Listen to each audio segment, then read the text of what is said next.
আজকে আমরা শ্রীমদ্ ভগবদ গীতা যথাযথ একাদশ অধ্যায় সপ্তম এবং অষ্টম দুটি শ্লোক আমরা অধ্যয়ন পূর্বক আলোচনা করব। আপনারা সপ্তম শ্লোক দেখুন, 7 নম্বর শ্লোক। ইহৈকস্তং জগৎকৃষ্ণং রসাচরাচরং সচরাচরম ইহৈকস্তং জগৎকৃষ্ণং রসাচরাচরম মম দেহি গুরাকেশ यश्चान्न दृष्टुमिच्छसि मम देहे गुराकेश यश्चान्न दृष्टुमिच्छसि। অনুবাদ শ্রীল প্রভুপাদ কৃত তাৎপর্য: হে গুরাকেশ, আমার এই বিরাট দেহে একত্রে অবস্থিত সমস্ত স্থাবর জঙ্গমাত্মক বিশ্ব এবং অন্য যা কিছু দেখতে ইচ্ছা করো তা এক্ষুনি দর্শন করো।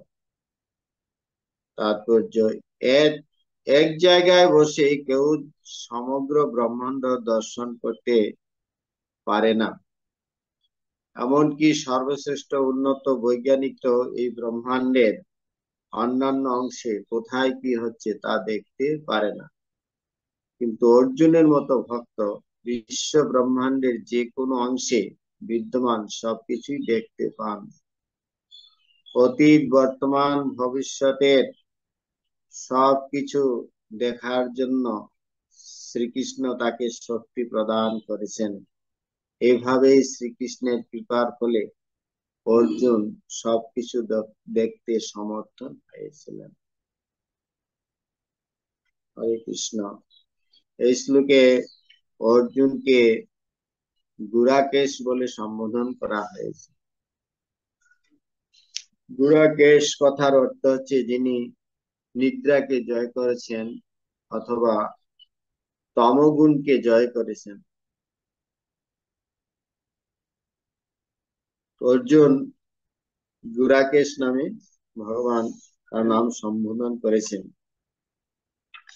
এবং এই অর্জুনকে ভগবান তার এই বিশ্বরূপ দেখাবার জন্য শক্তি প্রদান করেছেন। ভগবানকে দেখা খুবই দুর্লভ এবং ভগবত তত্ত্ব উপলব্ধি করাও দুর্লভ। কেননা ভগবান তিনি হচ্ছেন এই জগতের গুণাতীত তত্ত্ব এবং শুদ্ধ সত্য গুণ উপনীত না হলে আমরা ভগবানকে বুঝতে পারি না এবং দর্শন করতেও পারি না। আর অর্জুনকে ভগবান শ্রীকৃষ্ণ যে বিশ্বরূপ দর্শন দেখিয়েছিলেন, এটা তিনি এক জায়গায় বসে সমস্ত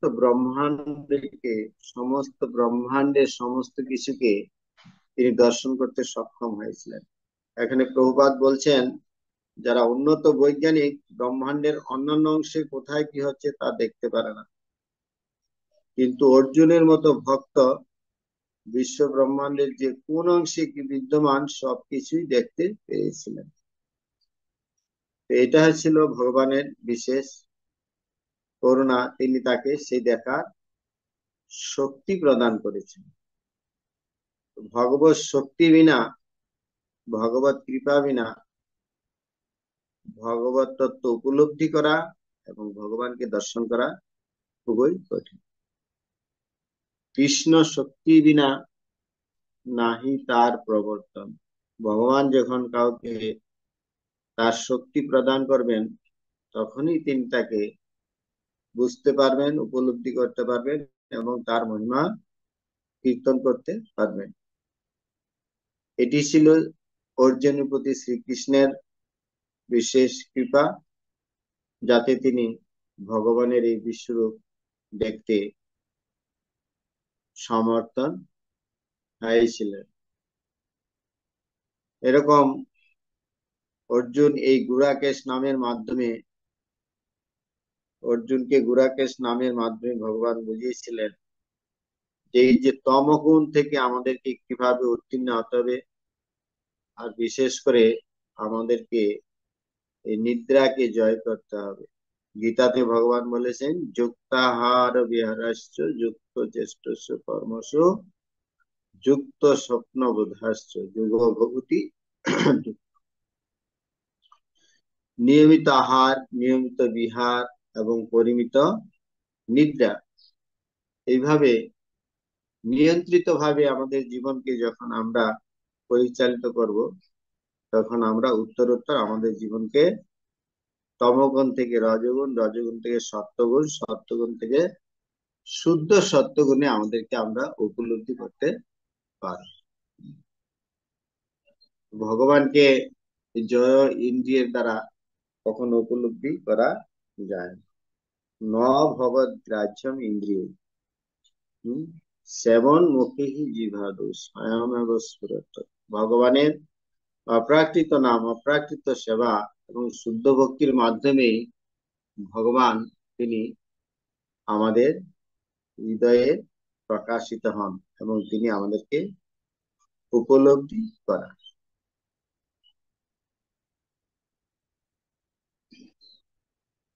এবার আমরা যাব 8 নম্বর শ্লোকে।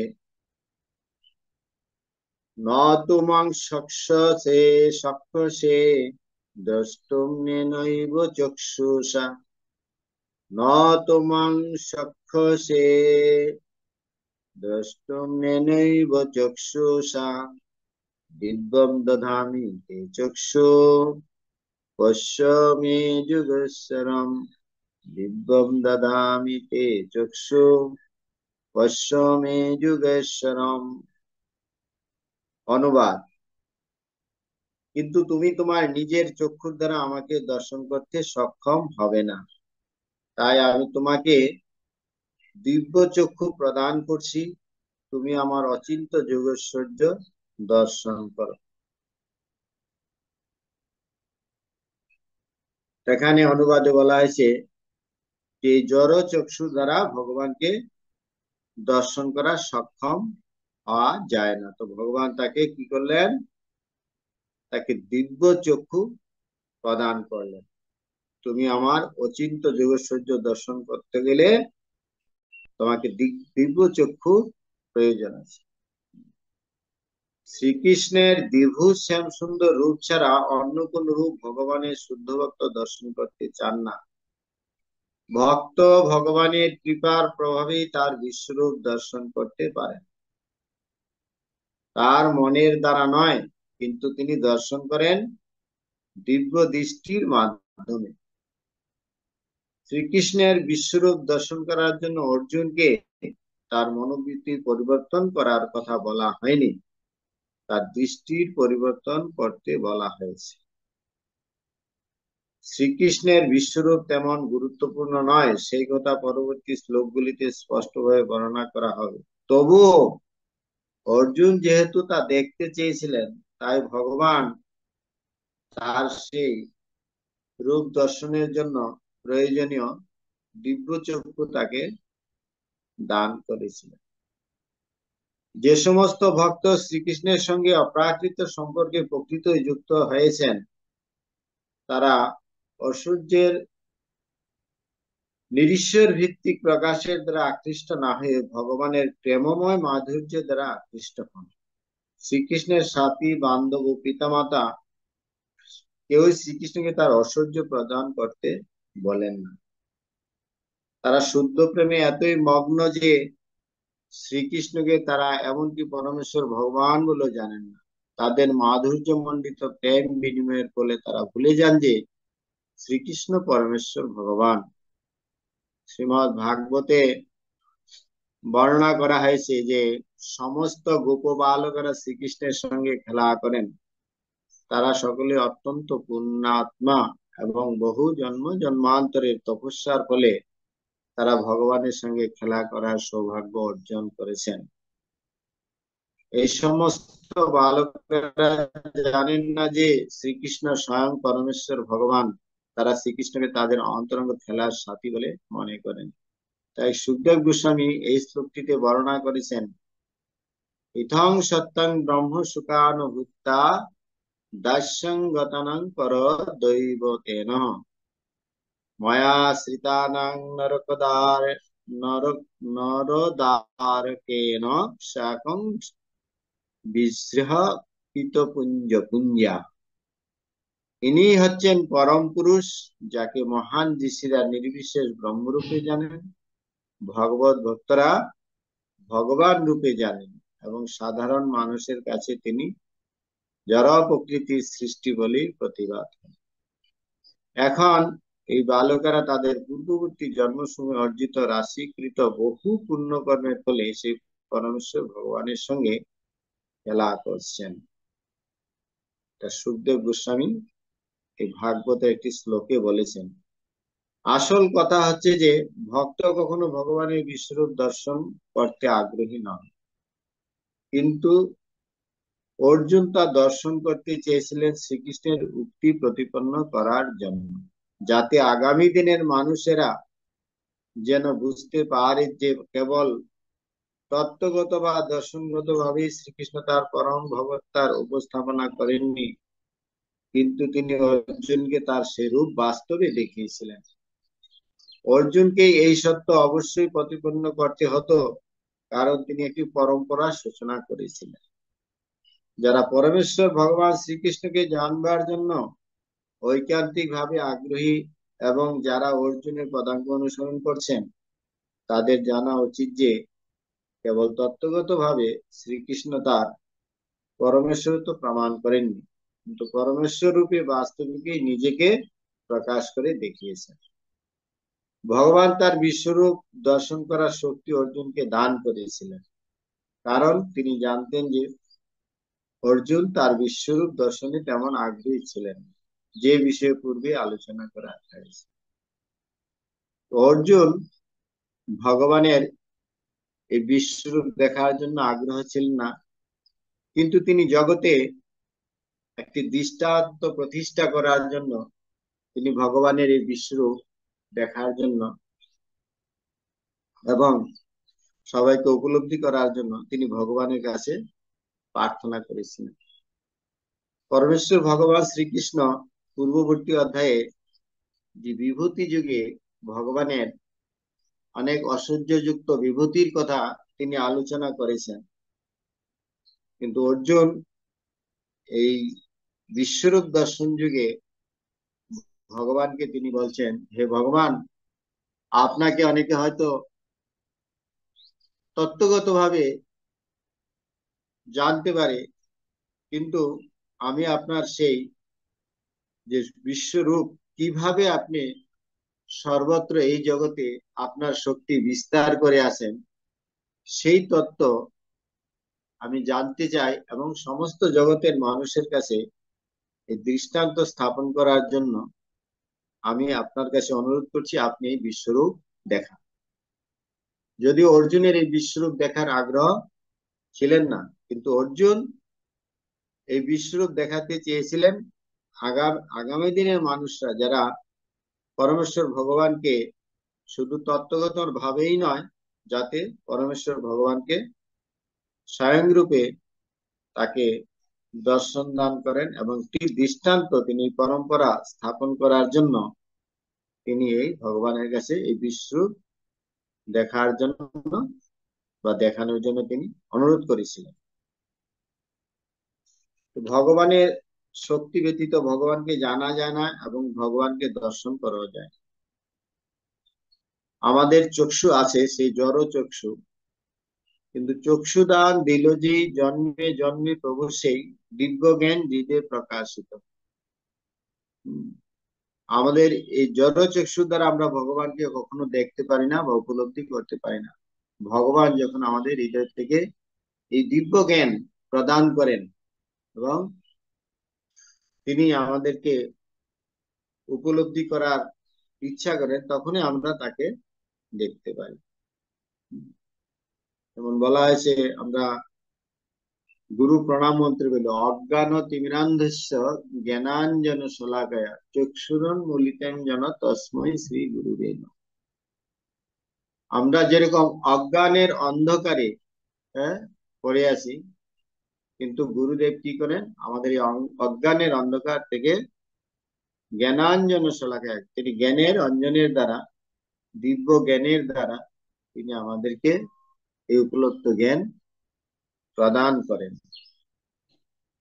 এছাড়া বলা আছে যে ঈশ্বরকে জানতে গেলে ঈশ্বরের কৃপা ব্যতীত আমরা ঈশ্বরকে কখনো জানতে পারি না। ঈশ্বরের কৃপালেশ হয়তো যাহারে সেই তো ঈশ্বর তত্ত্ব বুঝিবারে পারে। ভগবানকে বুঝতে গেলেও ভগবান যদি আমাদেরকে বোঝার শক্তি না দেন, উপলব্ধি করার শক্তি না দেন, তখন আমরা ভগবানকে উপলব্ধি করতে পারি না। তো এইভাবে ভগবান যদিও এই জগতে তিনি বিভিন্ন রকম লীলা প্রদর্শন করার জন্য এই ধরাধামে তিনি আসেন, কিন্তু সাধারণ মানুষ কখনো এগুলি উপলব্ধি করতে পারে না। এখানে যে দেখে এসে ভগবান যে বৃন্দাবন লীলা প্রদর্শন করেছিলেন, যেখানে ভগবানকে তার ভক্তেরা বিভিন্ন রসের মাধ্যমে তার সঙ্গ লাভ করার সুযোগ লাভ করেছেন। বলা হয়েছে যে যারা ভগবানের এই সঙ্গে বিভিন্ন সখ্য দাস্য মাধুর্য বাৎসল্য রসে তার সেবায় যুক্ত হয়েছিলেন, তারা কোনো সাধারণ ভক্ত ছিলেন, তারা ছিলেন ভগবানের অত্যন্ত প্রিয়জন। এবং তারা এই গুণাতি স্তরে উপনীত ছিলেন। এবং এখানে সুখদেব গোস্বামীও বলছেন যে ভগবানের যে অপ্রাকৃত রূপ, এবং বিশেষ করে ভগবানের যে দ্বিভুজ শ্যাম সুন্দর মুরলীধর রূপ, যে ভগবানের শ্রীকৃষ্ণের যতে খেলা সর্বোত্তম নরলীলা নরবপু তাহার স্বরূপ। ভগবানের যে প্রকৃত স্বরূপ, যে দ্বিভুজ শ্যাম সুন্দর মুরলীধর রূপ, এই রূপটা হচ্ছে ভগবানের সর্বোৎকৃষ্ট রূপ। এই রূপ দর্শন করা, এই রূপকে উপলব্ধি করা, এটা একমাত্র যারা ভগবানের অন্তরঙ্গ জন, আপন জন, তারাই সেটা বুঝতে পারেন এবং দর্শন করতে পারেন এবং ভগবানের সাথে তার সেই লীলা আস্বাদন করতে পারেন। ভগবান বলছেন এই যে ভগবানের কার্যকলাপ, এগুলি সম্পূর্ণ দিব্য। জন্ম কর্মচ দিব্যম এবং जो व्यक्ति तत्वतः त्यक्तादहं পুনর্জন্ম নৈতি মামেতি সহজন। ভগবানের এই যে জন্মকর্ম, এগুলি হচ্ছে দিব্য, এবং এগুলি তত্ত্বগত ভাবে না জানতে পারলে কখনো আমরা ভগবানকে উপলব্ধি করতে পারি না। অর্জুনকে এখানে পূর্ববর্তী শ্লোকে ভগবান শ্রীকৃষ্ণ তাকে তত্ত্বগত ভাবে ভগবানের বিভিন্ন ঐশ্বর্য বিভূতির কথা বলেছিলেন, কিন্তু অর্জুন এই বিশ্বরূপ দর্শন যুগে ভগবানকে অনুরোধ করছেন যে ভগবান, আপনাকে হয়তো তত্ত্বগত ভাবে আপনি আমাকে এসব বিভূতি যুগের কথা বলেছেন, কিন্তু সেগুলি কিরকম ভাবে আপনি প্রদর্শন করছেন বিশ্বরূপ ভাবে, সেটা বিশ্বরূপ প্রদর্শন করার মাধ্যমে আমাকে সেটা দেখান। কেন দেখান?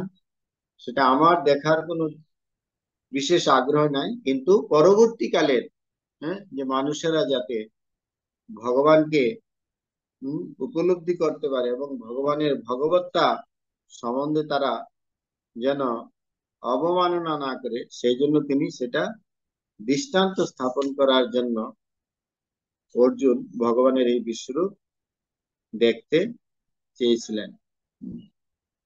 এইভাবে ভগবানের যে লীলা, এগুলি অপ্রাকৃত লীলা, এবং ভগবানকে দর্শন করা, ভগবানকে বোঝা। আমরা দেখতে পাচ্ছি যে ভগবান বিগ্রহ রূপে তিনি কিভাবে তার সাক্ষাৎ রূপ প্রকটিত করেছিলেন, এইভাবে তিনি বিভিন্ন লীলা প্রদর্শন করেছিলেন। এক সময় যে ভগবান সাক্ষী গোপাল রূপে এক ব্রাহ্মণকে তিনি তার এই রূপ দেখিয়েছিলেন, যে তিনি যে সাধারণ বিগ্রহ নয়, বিগ্রহ যে ভগবানের থেকে অভিন্ন, সেই রূপে তিনি তাকে প্রদর্শন করেছিলেন। তখন বলেছিলেন যে বিগ্রহ নও তুমি, সাক্ষাৎ ব্রজেন্দ্র কুমার।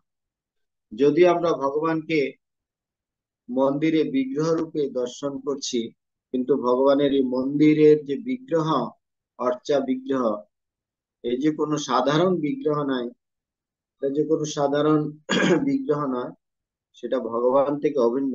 ভগবান তার বিভিন্ন লীলার মাধ্যমে তিনি তার অপ্রাকৃত রূপ তিনি সাক্ষাৎ ভাবে প্রদর্শন করিয়ে তিনি দেখিয়েছেন যে এই বিগ্রহ যে সাধারণ বিগ্রহ নয়, তিনি বিগ্রহ নও তুমি, সাক্ষাৎ ব্রজেন্দ্র কুমার।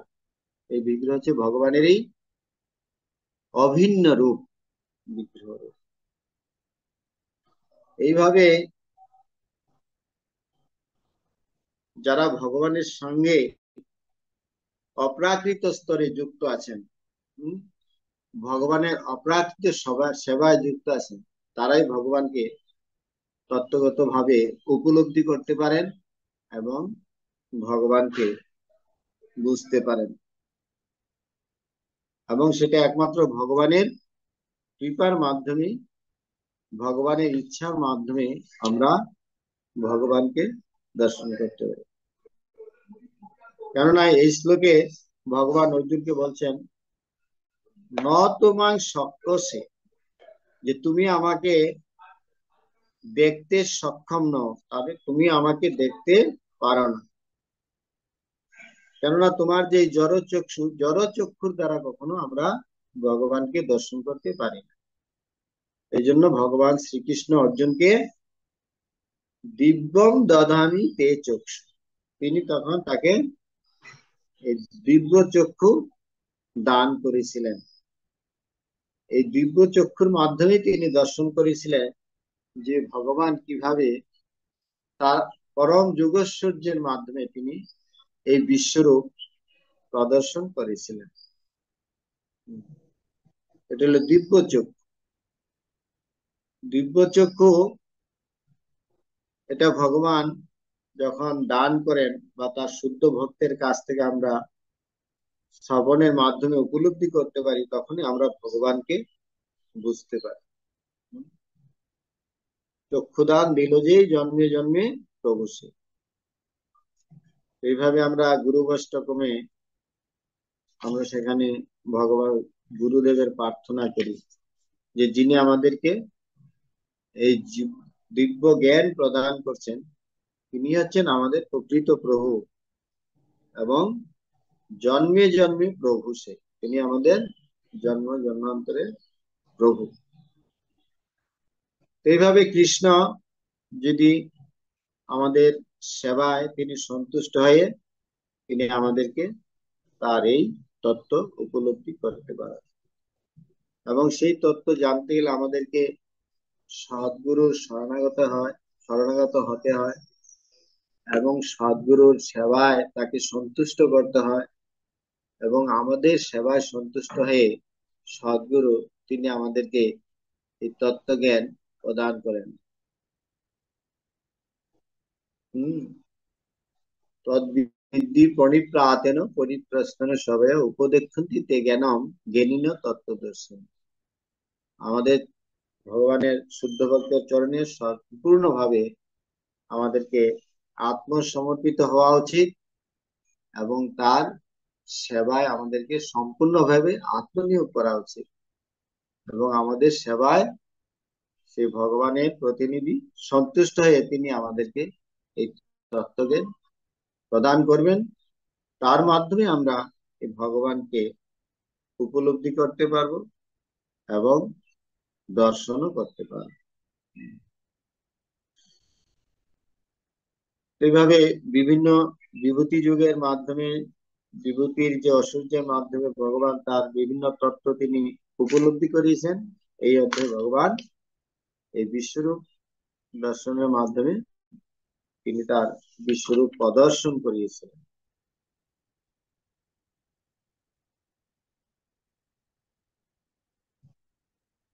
এখানে বলা হয়েছে যে শ্রীকৃষ্ণের বিশ্বরূপ তেমন গুরুত্ব নয়, সেই কথা পরবর্তী শ্লোকগুলিতে স্পষ্টভাবে বর্ণনা করা হবে।